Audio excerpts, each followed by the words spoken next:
Assalamualaikum warahmatullahi wabarakatuh. Halo semuanya, perkenalkan nama saya Desi Mulani dari kelas 9A dengan NIM 1090625000118. Di video kali ini saya akan menjelaskan dan juga mempraktekkan apa itu perintah DCL atau Data Control Language.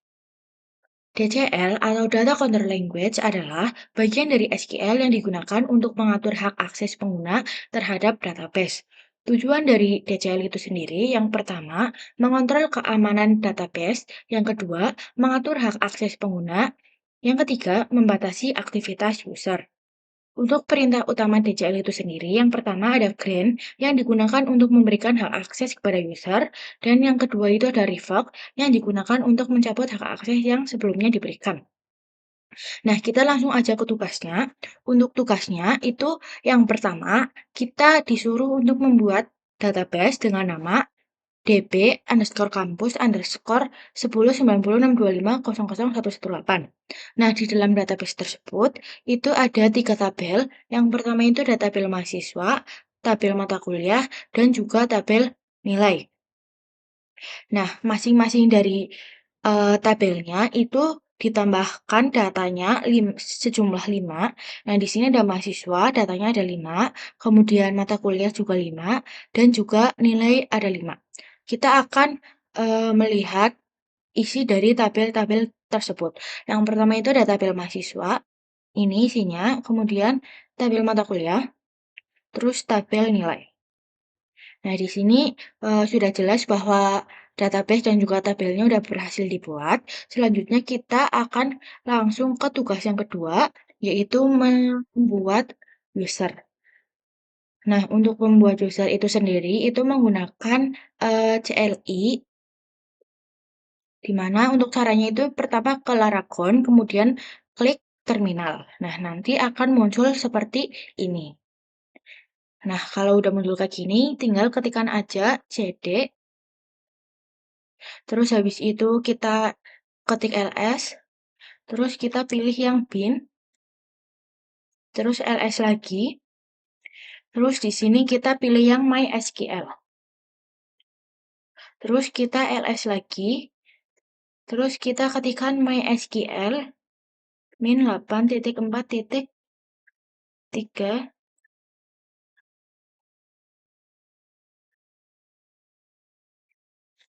Terus habis itu kita ls lagi, terus kita pilih yang bin. Nah, setelah itu kita akan masuk ke user root. Untuk masuknya itu menggunakan MySQL root p. Nah, karena di sini itu nggak ada passwordnya, jadi kita langsung enter aja. Nah, di sini udah masuk ke user root ini. Kemudian kita akan menggunakan database-nya.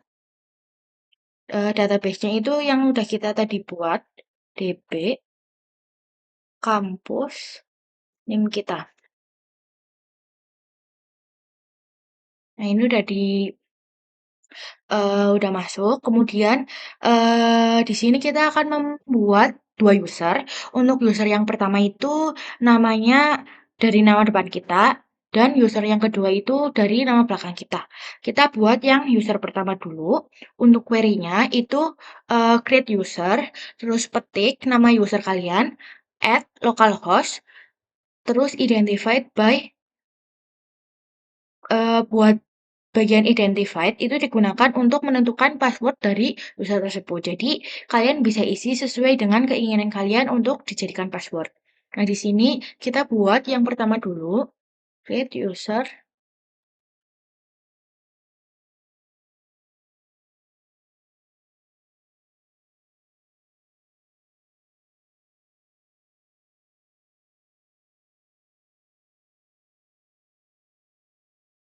Kita pakai password 1 sampai 5.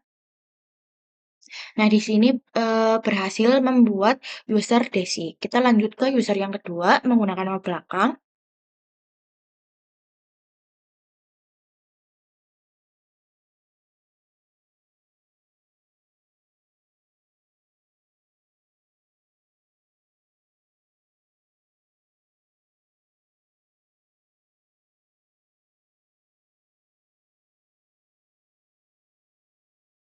Nah, di sini juga berhasil.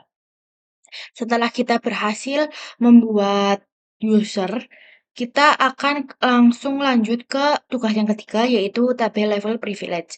Nah, tabel level privilege itu sendiri adalah pemberian hak akses terhadap seluruh tabel.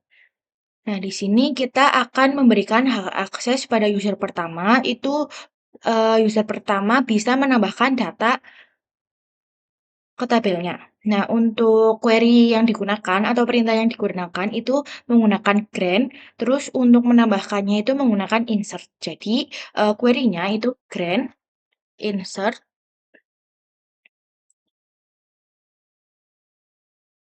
on, nama database kita, 6065008, terus habis itu, eee, ketik tools, terus nama user yang mau dikasih hak akses ini.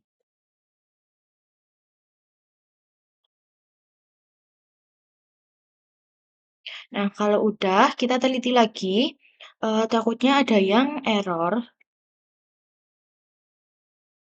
Tuh desim kita enter.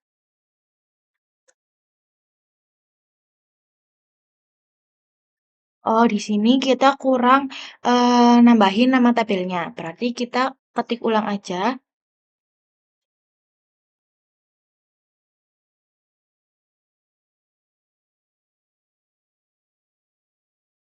Nah, di sini harusnya kita ketikkan nama tabelnya yaitu mahasiswa, kemudian tuh Desi, localhost. Nah, ini kita teliti lagi ya, takutnya, kejadian kayak tadi, kita enter aja. Nah, ini berhasil memberikan hak akses ke user yang pertama. Terus kita juga akan memberikan hak akses untuk user yang kedua. Untuk user yang kedua itu beda dari yang pertama. Kalau yang pertama itu kan insert ya. Nah, yang kedua itu menggunakan select karena user yang kedua itu hanya boleh melihat datanya aja. Jadi nggak bisa menambahkan data. Untuk query-nya itu sama, cuman di bagian yang insert itu tuh beda. Di sini kita pakai select on. Kita lihat aja di yang atas ini.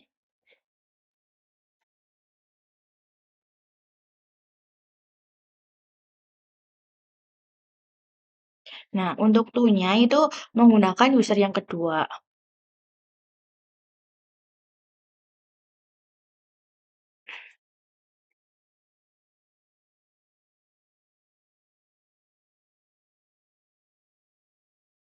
Kita enter. Nah, ini hak akses yang user kedua itu berhasil. Kemudian kita akan masukkan query privileges. Nah, terus habis itu kita akan melakukan pengujian atau akan mengetes bahwa hak akses tersebut dari dua-dua user itu berhasil atau enggak. Nah, sebelum kita melakukan pengujian, kita tuh harus login ke user yang akan kita pakai. Nah, kita akan ke user yang pertama dulu, yang Desi. Tapi sebelum kita masuk ke user pertama, kita harus keluar dulu dari user yang root ini. Untuk caranya itu tinggal ketik exit. Nah, ini udah keluar. Terus habis itu kita masuk ke user yang kedua, yaitu Desi.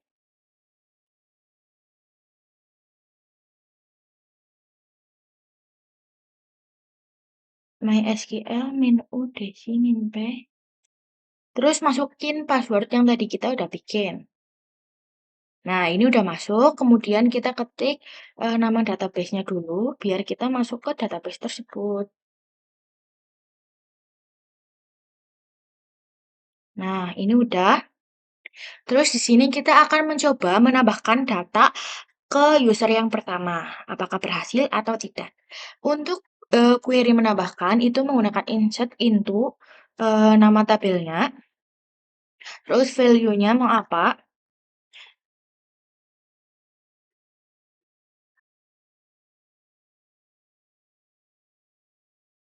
132. Terus namanya mau siapa mahasiswanya, kita kasih Putri Salju aja. Terus jurusannya itu sistem informasi. Terus habis itu tahun angkatan 2025 sama IPK-nya 3,9.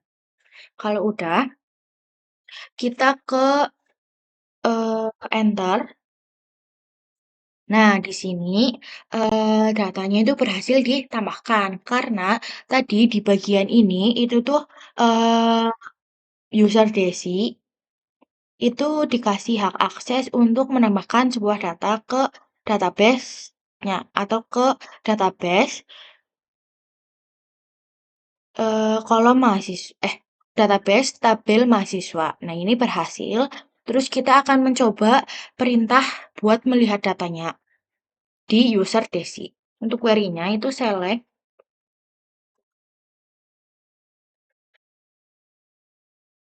Nah, di sini error karena di user Desi itu nggak ada hak akses buat ngelihat datanya. Jadi di sini keterangannya itu error gitu. Terus lanjut kita akan melakukan pengujian ke user yang kedua. Nah, user yang kedua ini itu kan tadi namanya Maulani. Tapi kan ini kita masih di user yang pertama. Jadi sebelum ke user kedua, kita harus keluar dulu yaitu exit. Terus kita login ulang menggunakan user yang Maulani. Kita masukkan passwordnya.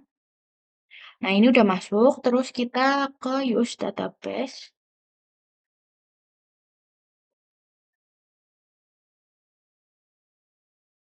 Nah, ini udah masuk ke database-nya. Nah, sekarang kita akan menguji untuk menambahkan data. Nah, untuk menambahkan data, perintahnya juga masih sama kayak yang tadi.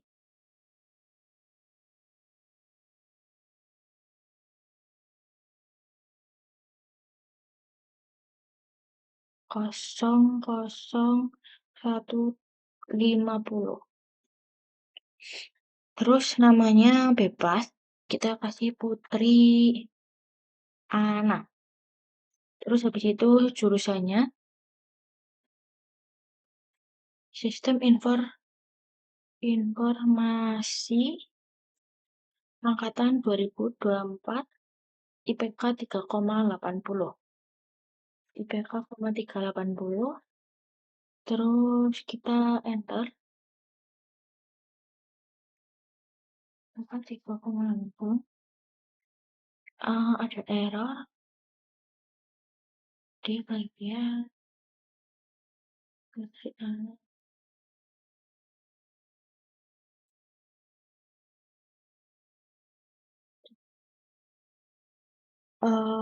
Kita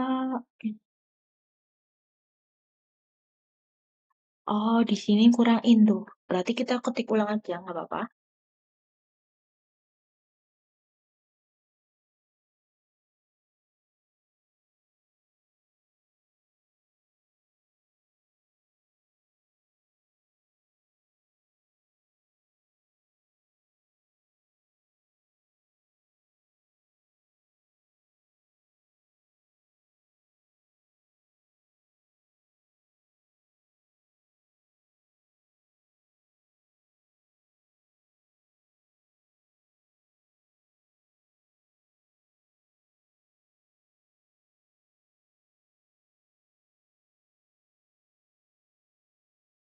Tiga koma delapan puluh.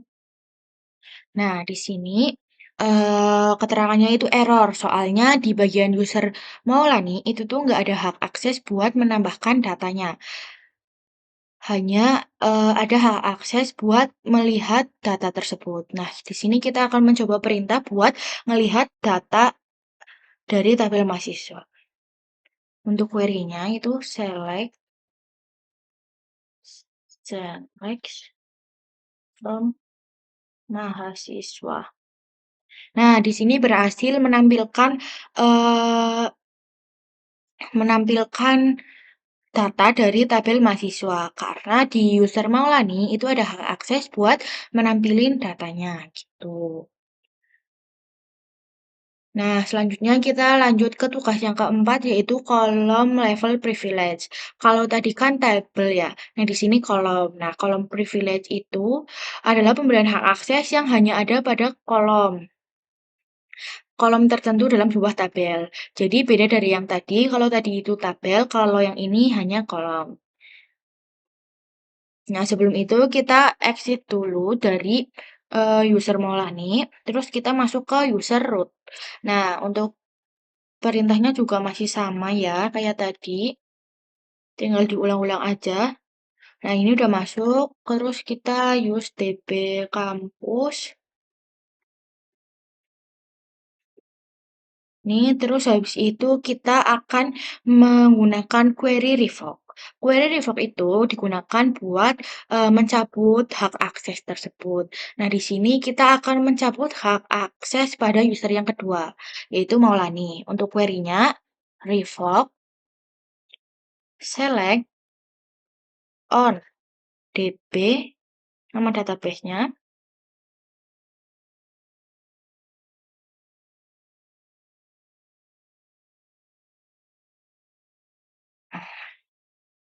mahasiswa from Maulani and local host and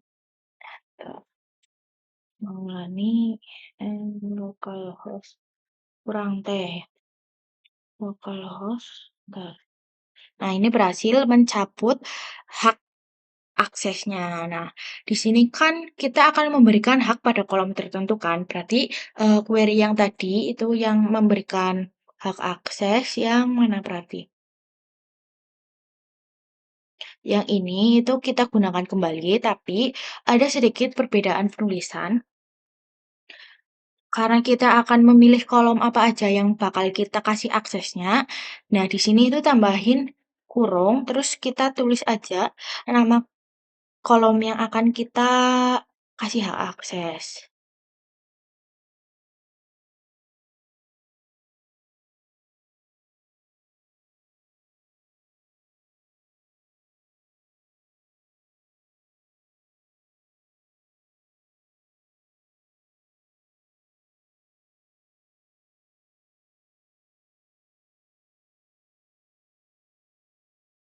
Itu Maulani lokal host, terus kita enter.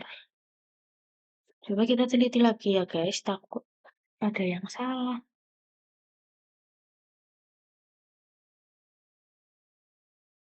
Ustadz mahasiswa, tuh Maulani. Coba kita enter. Nah, query ini berhasil memberikan hak akses pada user Maulani ke kolom NIM nama jurusan. Terus habis itu, kita akan melakukan pengecekan hak akses ini tuh berhasil atau tidak. Untuk caranya, keluar dulu dari user root, terus kita masuk ke user Maulani.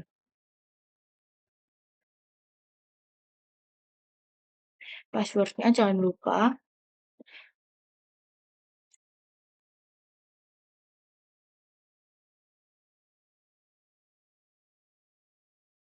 Terus habis itu kita, menggunakan query select karena tadi kan diberi hak aksesnya itu select ya.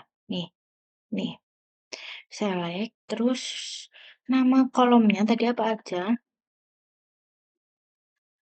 terus habis itu kita from nama tabelnya, terus itu enter. Nah, ini muncul, datanya.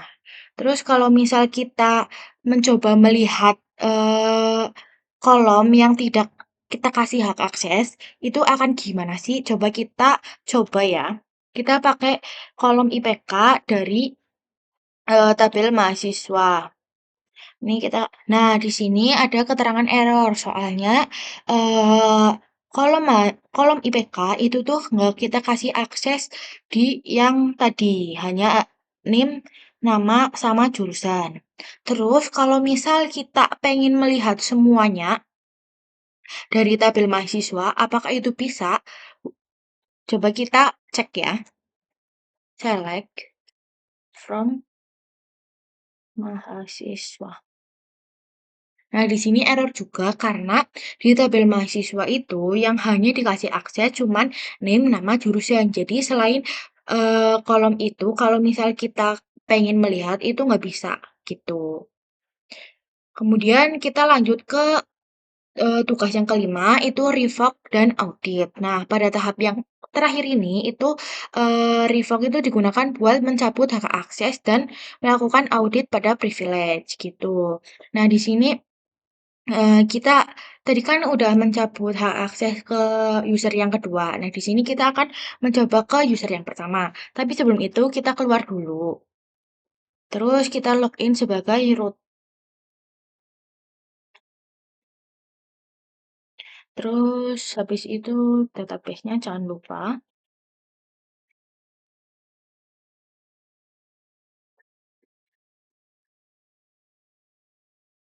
Ini udah, terus kita langsung masukin query revoke-nya.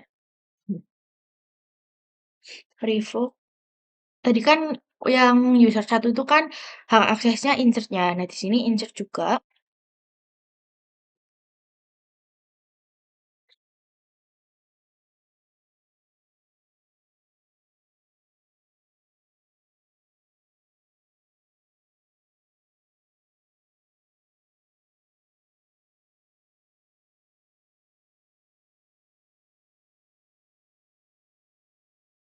Nah, ini berhasil mencabut hak akses di user Desi.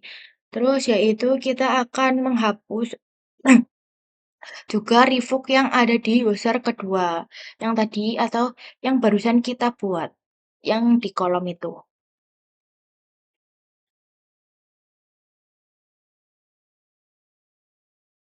Revoke select on DB kampus.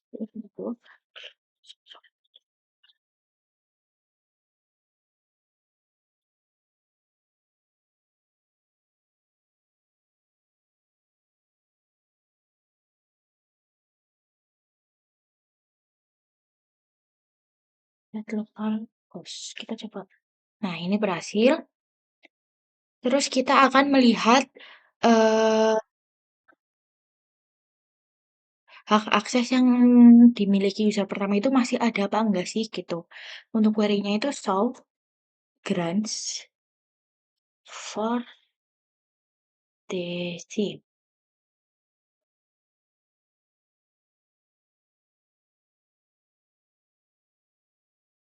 Nah, ini. Terus habis itu kita lanjut ke yang user kedua.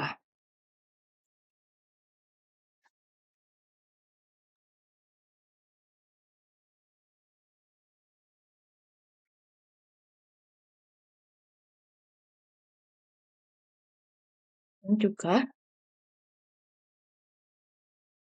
Nah, terus kita akan mencoba melakukan pengujian ke user Desi.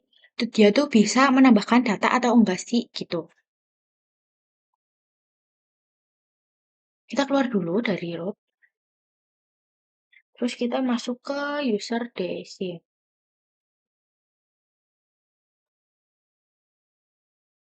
Passwordnya. Terus kita use dulu deh, boleh. Takutnya nggak bisa. Soalnya tadi kan hak aksesnya dicabut ya, jadi takutnya itu nggak bisa. Nah, di sini error soalnya tadi kan hak aksesnya itu semua udah dicabut. Jadi di sini error gitu. Mungkin, berdasarkan dari praktek yang sudah saya lakukan, itu dapat disimpulkan bahwa perintah DCL itu digunakan untuk mengatur hak akses pengguna terhadap database.